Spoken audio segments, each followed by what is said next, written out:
검은 사제들, 사바하 등 한국형 오컬트 영화들로 유명한 장지연 감독의 최신 개봉작 파묘. 호불호가 많이 갈리는 장르의 특성을 극복하고 300만 관객을 돌파하는 등 많은 관심을 받고 있습니다. 과연 이 작품 파묘는 어떤 매력을 가지고 있을까요? 그리고 작품을 본 관객들 사이에서 호불호가 갈리는 이유가 뭘까요? 구체적으로 살펴보겠습니다. 우선 장르에 대한 이야기부터 얘기를 시작해봅시다. 파묘는 기본적으로 오컬트, 즉 신비주의적 소재를 사용하고 있는 작품입니다. 귀신, 악마, 요괴, 도깨비, 주술 혹은 음양론처럼 조금은 판타지적 요소로 볼 수도 있겠네요. 이때 장지연 감독은 오컬트라는 장르의 한국적 요소, 특히나 무속적 요소를 적극적으로 접목시켰습니다. 화림과 봉기를 중심으로 표현되는 무당과 굿, 그리고 한풀이, 상덕과 연근을 중심으로 표현되는 음양오행과 풍수지리 요소까지 한국 관객들에게는 어렴풋한 이미지로 익숙하면서도 낯선 소재로 작동하고 외국 관객들에게는 완전히 새로운 동양적 오컬트 소재가 자리 잡은 거죠. 파묘 속 한국적 요소는 단지 소재에서 그치지 않습니다. 우선 우리나라 귀신의 맥락을 한번 살펴볼까요?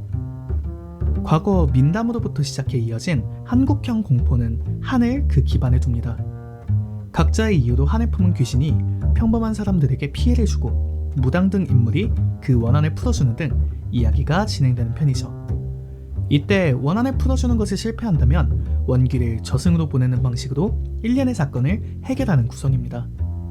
어찌 보면 미스터리 장르 속 탐정 같은 해결사의 맥락이기도 합니다. 파묘의 전반부 내러티브는 위 방식을 적절하게 접목시켜 진행되고 있습니다. 조상 귀신이 가진 원한으로 일가족이 피해를 입기 시작했고 등장인물들은 그 원한을 풀어주고자 파묘와 대살굿을 진행합니다. 하지만 일련의 사건으로 한풀이에 실패하게 되면서 일가족을 해치기 시작한 원기를 끝내 저승으로 보내는 이야기. 요약하자면 1에서 3부로 이어지는 전반부 내러티브는 일가족에게 생긴 원인 불명의 문제를 파헤치고 그 문제를 해결하는 오컬트적 미스터리 장르의 형태를 가졌다고 볼 수 있겠습니다. 개인적으로 이 전반부 구성에 있어서는 지금까지 관람했던 한국형 오컬트 작품 중에서도 매우 높은 수준의 흡입력과 연출력, 그리고 구성을 보여준다고 생각해요. 그런데 이 작품에서 호불호가 발생하는 시점은 3부가 끝나는 순간, 즉 작품의 후반부가 시작된 순간입니다. 과연 어떤 흐름이 있었기에 이와 같은 호불호가 발생했을까요? 4에서 6부로 이어지는 후반부는 작품 속 표현을 빌리자면 장르적 경로 이탈이 진행됩니다. 아무래도 이것이 호불호가 나뉘는 가장 큰 이유죠. 구체적으로 살펴볼까요? 전반부 속 한국의 귀신에서 일본의 오니로 그 소재가 대체되면서 한국적 공포의 분위기가 자연스럽게 일본형 공포의 맥락으로 전환되었습니다. 일본 민담 속 공포의 형태는 자연재해 등을 기반으로 하는 만큼 대화를 통한 해결이 불가능한 존재입니다. 링이나 주온이 그러한 것처럼 가까이 가기만 해도 해를 가하기에 일본 콘텐츠 속에서는 악령을 퇴마하거나 봉인하는 방식을 택하죠. 이런 맥락을 연결지어 살펴봅시다. 귀신이 품은 원한의 정체를 찾아냈고 원기를 저승으로 보낼 수 있었던 전반부와 다르게 후반부에서는 인간의 힘으로는 도저히 상대할 수 없을 것 같은 악을 마침내 퇴치하는 퇴마물의 형태가 됩니다. 이런 부분에서는 감독의 이전 작품 검은 사제들의 일부 장면이 어렴풋이 떠오르기도 했어요. 아무튼 문화 콘텐츠 속에서 공포감은 그 정체를 분명히 알 수 없을 때 혹은 절대 상대할 수 없을 것 같을 때 발생한다고 생각해요.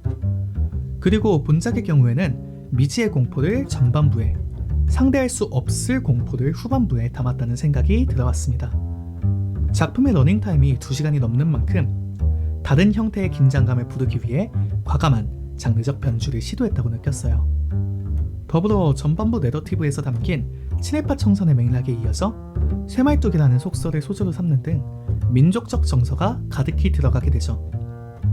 호불호가 강하게 나뉠 수 있을 장르적 한계를 보완하기 위해 대중적 관심을 끌 수 있는 이야기를 가져왔다는 생각입니다. 다만 앞선 의도들이 관객들에게 긍정적으로 느껴졌는가는 전혀 다른 이야기라고 생각해요.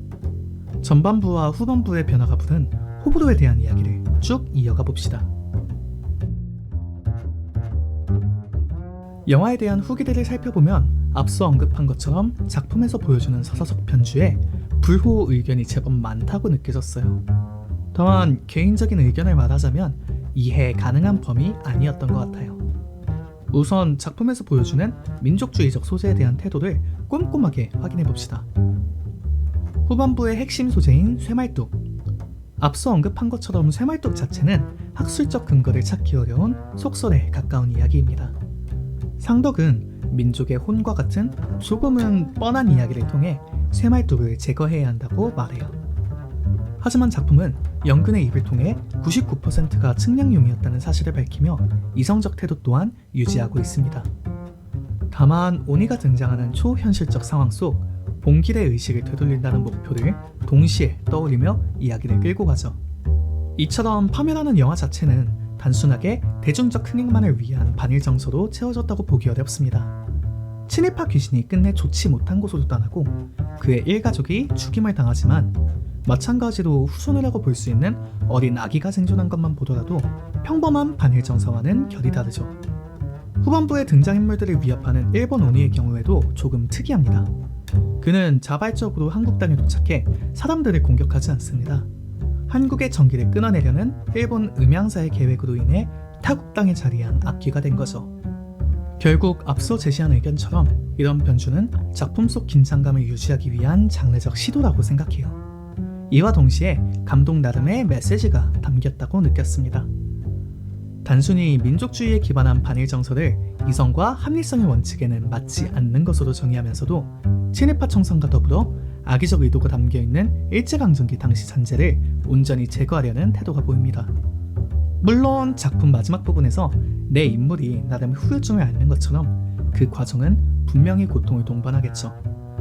하지만 어린 아기가 끝내 생존하고 상덕의 딸이 결혼식을 하는 등 다음 세대가 더 평화롭고 행복하게 살 수 있는 땅을 만들어내자 라는 감독의 생각이 느껴졌던 것 같습니다.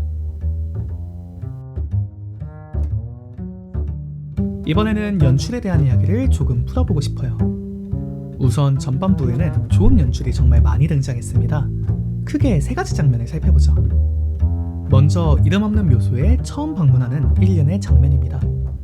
어두운 산골짜기의 분위기와 곳곳에서 일행을 지켜보는 여우무리, 스산한 바람소리와 더불어 긴장감을 부르는 음악까지. 전체적으로 음습한 분위기를 유지하던 중 갑자기 음악이 끊기며 스크린에 보이는 무덤 하나. 각종 장치로 긴장감을 한껏 끌어올리다가 한순간에 정적이 흘러나오면서 생기는 불길한 기분에 순간 오싹해졌습니다. 개인적으로 가장 인상적인 장면이었어요. 다음은 무속 요소가 정말 많이 들어가는 대살굿 장면이었습니다. 우리나라 문화 콘텐츠에서 굿판이 열리는 장면이 낯선 것은 아니지만 영화관에 울리는 음향과 더불어 강한 에너지가 느껴지는 굿판에 압도된 것 같은 기분이었습니다. 작품 전체에서 공포영화 특유의 긴장감을 가장 잘 끌어올린 부분은 호텔에서의 전화씬이었던 것 같아요. 악귀가 풀려나와 해를 가하던 중 갑작스럽게 걸려오는 전화. 그와 동시에 들리는 거칠게 방문을 두드리는 소리. 둘 중 어느 것이 악귀인지 정확히 알 수 없어 불안함을 느끼다가 창문을 열라는 대사 한마디로 악귀의 정체를 확신하게 되는 순간 더 큰 공포심에 빠져들게 되죠. 작품 속에서 서스펜스적 긴장감을 가장 정석적으로 연출한 장면이었습니다. 크레인을 활용했다고 알려진 도깨비불 연출들도 인상적입니다. 영화를 보면서는 정말로 와, 저 조명을 어떻게 저렇게 움직이면서 촬영을 했을까? 하고 생각했던 것 같아요.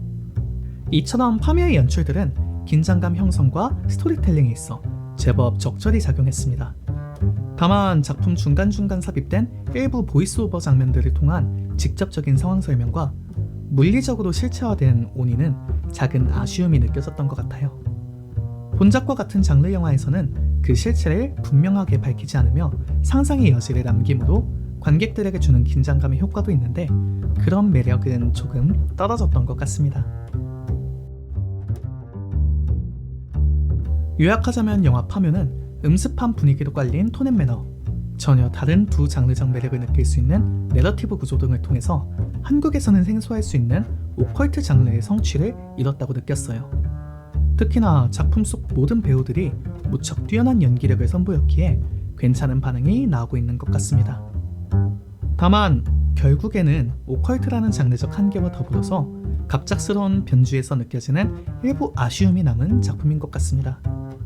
그럼에도 불구하고 분명 올해 개봉한 한국 영화들 중에서는 제법 잘 만든 작품이라는 생각이 듭니다.